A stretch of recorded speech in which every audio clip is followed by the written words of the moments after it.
This is the Ryan Marketing Show, and you're listening to episode 33 of 100. Today I'm with Ben Warren from Be Pure in Havelock North, Hawke's Bay. And Ben, we're going to be talking all about health today, so I've probably come to the right place. I hope so. This is an amazing clinic you've got here. Is this part of the whole Be Pure It is, organisation? yeah. This is I look at the clinic as our R&D section. So this is really where the rubber hits the road, and where we find and discover new and wonderful things and find new ways of helping people. So yeah, this is my playground. Welcome to my playground, Ryan. This is literally where I come and play. So Be Pure's a holistic health and nutrition company founded by yourself. To provide people with the tools, education, inspiration, and support they need to find optimal health. Yeah. Now, in 2016, how much of our health is based on what we do, like what we drink, what we eat, how we exercise, all the internal things that we can control, Sure. versus the environment that we live in, that we're forced to live in, wherever we are in the world? That's a great question, and I think we are a product of our environments. As always, we are a product of our environment. So definitely our environment massively affects our health. So if you're in a toxic environment, then that's going to affect your health. But then your body's ability to deal with those external stresses is very much dependent on what you have going on inside. So you can up-regulate the systems within your body to be able to deal with stress, to be able to deal with a toxin. And so, it's a combination of both. And so for us, we work at both levels. How do we get the environment right? Get people in a good environment, toxic-free environment.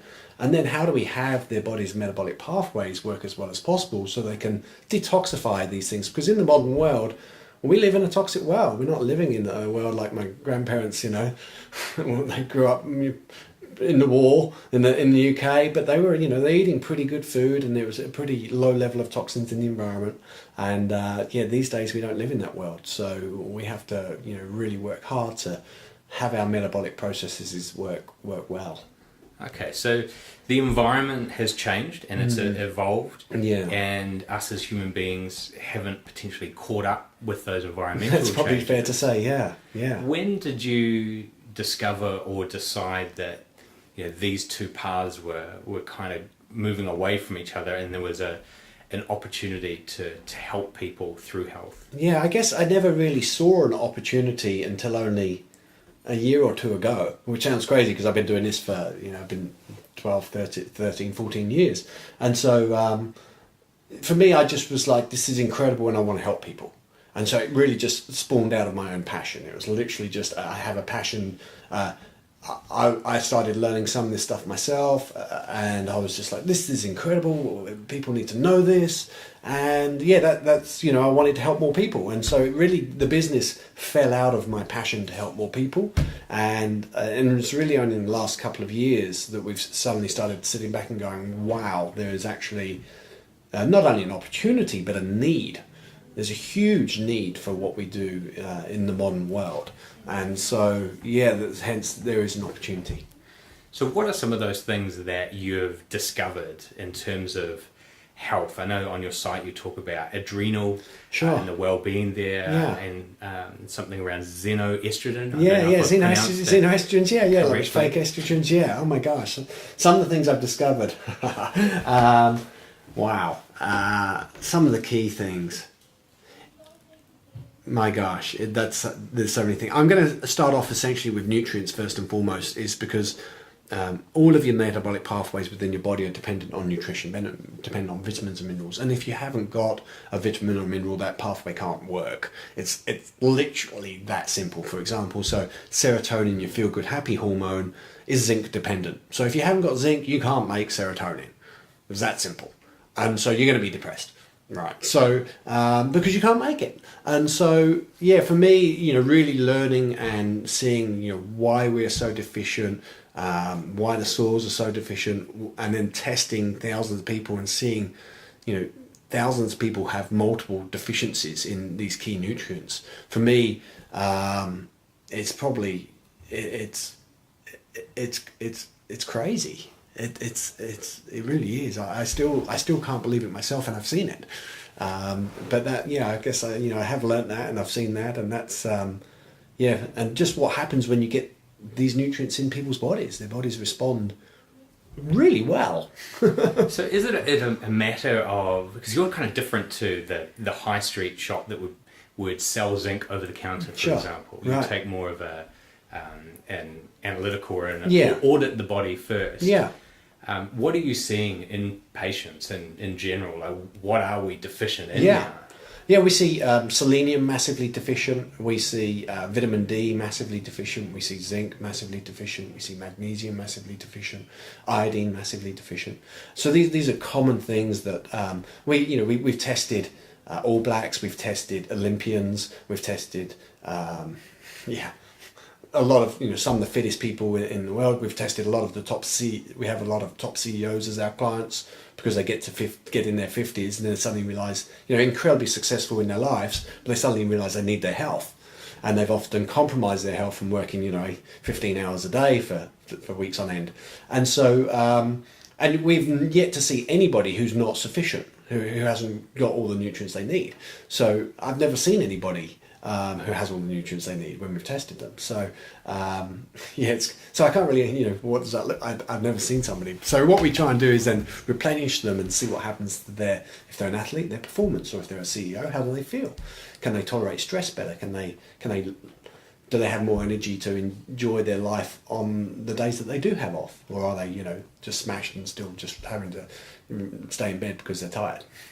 So does it really not matter if you're feeling fine, and actually, the brain's firing well, or you're an athlete and actually you're lifting well, or you're running well, there still may be a problem because some of those metabolic pathways are blocked. You just don't know that you're not working. Exactly, You just get used to whatever level you're at.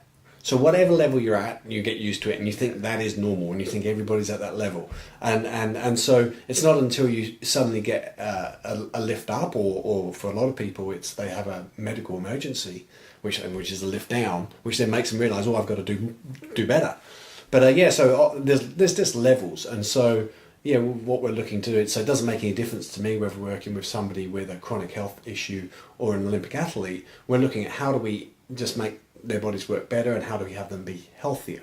And so and then they get to that new level and they go, you know what, I feel the best I felt in 10 years, and you go, okay, well, this is good. Or they go, I had a personal best, or So I guess that's quite a challenging message in a way to get to the marketplace, because it's not like a gym, it's not work out harder. It's not like a doctor saying just take a break. You're really treating deficiencies in particular areas to tune the body as if it was a sports engine or a performance. Absolutely, and so now it's a very exciting time with genetics as well. So yes, genetics are the underlying foundation, but then we know that the genetic expression, which is epigenetics, and so we can start to see a lot of this stuff. So you can start to see where your risk factors are. So you can start to see, are your risk factors around heart disease or around cancer? And then you can protect against those, those things. So as much as possible, which again is fun. That's going to be quite exciting for someone if they know they have, if they're predisposed to a family illness that's kind of known as have been part of their ancestry. If you can tell them specifically, yes, you have that gene or not, that's got to be a relief. I think it's, I guess for people that come to us, it's a relief, because then we can then do something about it, I suppose. We try and do something about it. But for a lot of people, they don't want to know their, so the APO4 gene, which is a gene SNP that's associated with Alzheimer's. Well, a lot of people don't want to know if they're going to get Alzheimer's. But for me, I want to know if I've got that gene SNP, because we know how to, Dr. Bredsman's and his protocol at the Buck Institute, Longevity Institute in California, they're reversing Alzheimer's. And so we know how to do it. And so, I want to know that I've got it so that I can then reverse it as early as possible as well. So that gives you some amazing content, I guess, to put a marketing material out there that helps people understand that there is a positive side to, for example, for Alzheimer's. And I've seen that you've got a lot of content marketings on various different items on your site. Sure. How does that blogging fit into your overall marketing mix?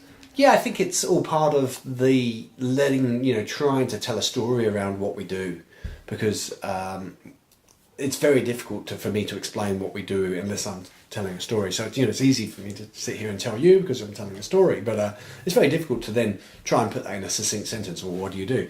And so I think through blogging and these sort of kind of things, you're able to draw some of the picture. And for us, we're very much around the information is educating the consumer, and then once they understand why, then they're more inclined to come and find out more. Great. So do you find that particular articles actually start lead generation straight away, or is it more just having those up there in the background for when people make searches? Yeah, it's a combination of both. I don't think we've got the tracking where we can track lead generation directly from our blog article, but certainly a lot of people go to the blogs, they read it, it helps in brand awareness, and I'm sure that if somebody then reads a blog and go, I've got a concern around that, or I want to know more about that, well then obviously they're going to come to us to find out more. So I think it's really, I've used blogs again just as a natural expression of sharing information, and I think good business has fallen out the bottom because of that. Yeah. Now you've got an online store alongside the blog. Yeah. Are people, or do you recommend people go to Be Pure, the health side of it, to just purchase the products, or do they really need to go through the clinic side of things and be audited? Yeah, it depends on where they are with their journey. We know we can make some base assumptions around the health of New Zealanders and people in the world in general, and that base assumption is that they're going to be deficient in some key nutrients. They're going to need more omega-3 fatty acids. They're going to benefit from tidying up their diet, eating clean, and so we do those things through an online platform. So people can if people are just new to what we do and they want to start and see if they want to feel a little bit better, then we can start them on some base things which are very cost effective and have them feel better. And then potentially a year or two later they'll then go, well, that was great, I want to go to the next level. And then they'll perhaps come in, and then we'll do some testing and take them to the next level. Okay, so because that I guess the general population is deficient in some key areas already, that enables you to set up these programs from a starter level. Yeah, and systems, and a lot of it's around base nutritional advice, and these are base aspects of good quality nutrition around what foods to eat. Now, before we started this interview, you mentioned you do a lot of your consulting over Skype. Sure, yeah, remotely, yeah. Which sounds like a fantastic way to do business. Yeah. How has that enabled you to grow your business further than just outside of absolutely. It's enabled us to grow dramatically because, the service that we offer is not cheap because by nature of a lot of the testing is expensive. And so our market in Hawke's Bay probably would be quite small, of people who A, have the money, and B, have the health concern or the want. And so it enables us to reach our customers from a broader area. So most of our customers are, 80% of our customers probably are remote, and that's within New Zealand, but also Australia and worldwide. So we wouldn't be able to have those customers as customers if we didn't have the technology to do that. I guess the challenge for that type of approach, also your opportunity, but the challenge is when someone doesn't get to meet you, how do you establish trust through all of those things that they discover online? Yeah. Which leads us on to the question around branding. Yeah. Talk us through your experience with that. Branding, yeah, it's interesting thing. This I'm just a geek, and I'd never really considered branding at all to be important. And it wasn't until a friend of mine, I guess it was a couple of years ago now, was like, Ben, your branding's terrible. Nobody's going to buy that in Auckland. And so we went through this process of rebranding, and then it really struck home to me when there's a very influential person who owns a couple of magazines, and he owns one in LA and one in New Zealand, and he called us for a meeting, and we went and met him in a very nice restaurant in Auckland, and he goes, guys, I just wanted to meet you guys because I love your branding. What do you do?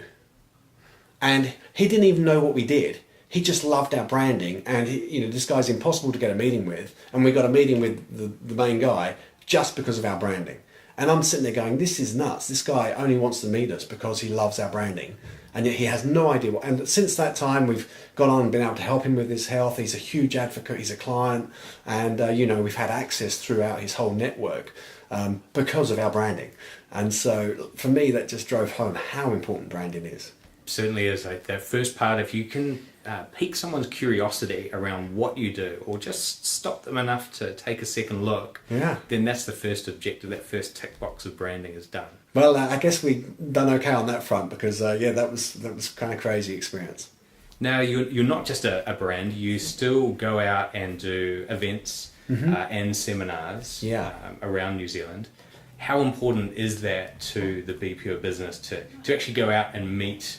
I think it's still very, very important to the brand and to the business in general. It is very important because at the moment, we utilise technology a lot, but it's still not really digestible. It's just you can't get the same impact as being there in a live event, and so I think at some point we'll definitely move away from that. But at the moment, it's still an integral part of what we do. Yeah.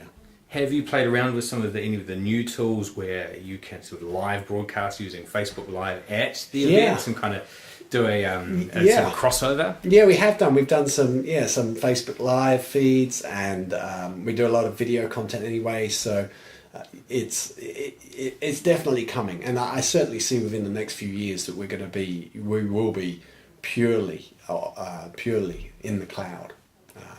And in regards to all the events and everything like that, we'll be on demand in the cloud. Right, so the branding part's going to become even more important then because it's all virtual. Yes, I would think so. We will still have, obviously we have the clinics, which is R&D, and we'll have a clinic in Auckland by the end of the year. And so we'll still have a shop front and a perceived physical presence, because we believe that just a virtual presence doesn't have that degree of credibility, so we will still definitely have a physical presence. But as we are right now, right now we're doing 80% of our business, 80% of our sales are from e-commerce, and so we see that set to continue, if not be 90%. Now I noticed something on your e-commerce site which I think is great, and not many people, not many businesses do this, is you offer auto-shipping. Yeah. Which is fantastic for subscriptions because it takes the pain away from the consumer of having to remember when to reorder. It does. How's that been going for you? It's been going fantastic. We actually did it because when we started manufacturing this very specialised multivitamin specific for New Zealanders, it was being manufactured in America. We had to pay and give them the money, and then it was 3 months in production, 4 months in production sometimes, and then a month on the sea, and we'd get it 5 months later. And so we were having to order 5 months in advance. So we needed to know how many bottles we needed in 5 months' time in order to be able to not run out. Right. And so logistically and obviously cash flow wise, it's a nightmare. But anyway, so we said to our customers, listen, we need to know how many of you are going to want this in 5 months' time, so we've got enough for you. So how about we'll do this auto ship thing where we just ship it out to you. We'll give you a discount so that we know, and then that way we've got an idea of how many we need, and that will enable us to order ahead so we don't run out.